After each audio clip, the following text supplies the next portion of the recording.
Hi, I'm Beth Fazio, and this is my husband, Marcelo Fazio, and we've been coming to community for a little over 13 years, and we have 3 kids.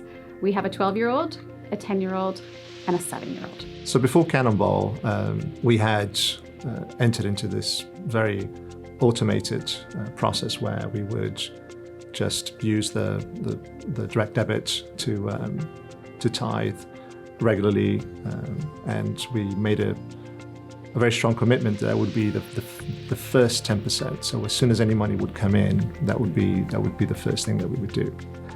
So Cannonball came up as an opportunity for us to step outside the comfort zone, to commit more than what was comfortable for us, and to make it very sacrificial.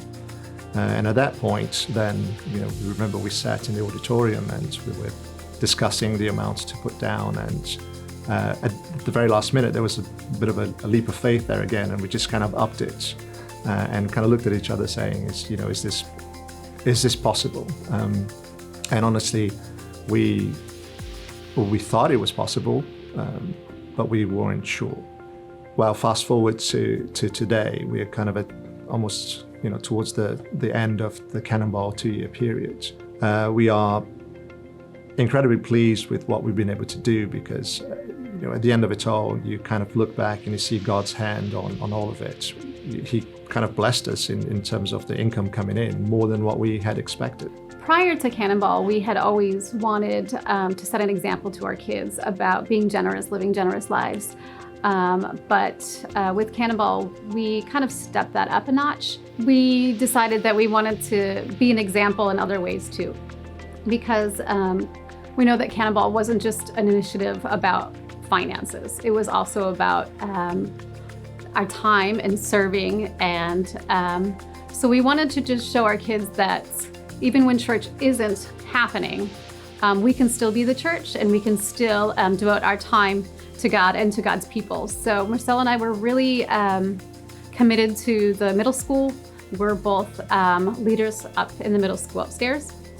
And we just really wanted to show the kids that each week we were just going to be present and we were going to be there. We wanted to be an example for not only our own kids, but for the middle school kids, just kind of showing up and showing that God has a priority in our life, whether the circumstances are good or bad.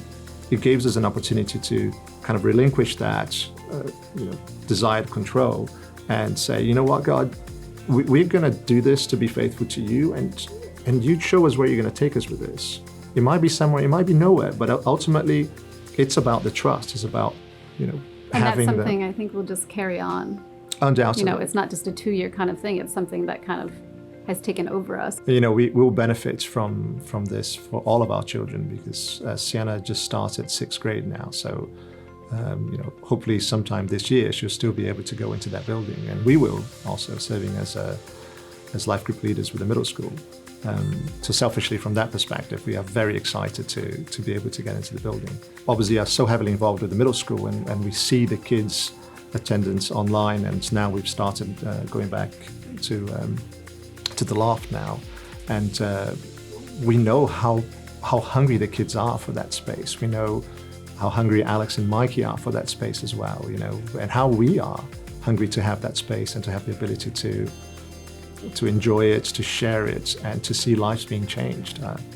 I have a boy in my life group who has spoken so much about being baptized, and I know that it's going to mean a lot to be able to do that here with him and see everyone partake in that. We are the Fazios, and we're still all in.